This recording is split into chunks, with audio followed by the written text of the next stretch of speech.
जगण्याची आशा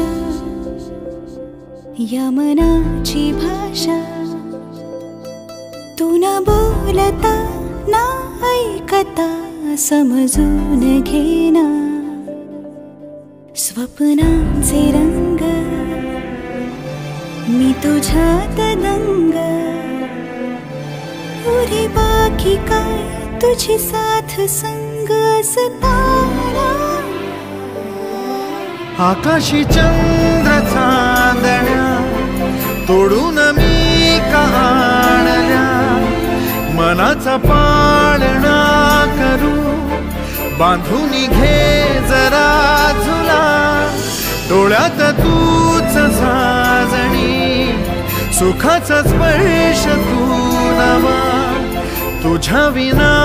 उरेना अर्थ जीवना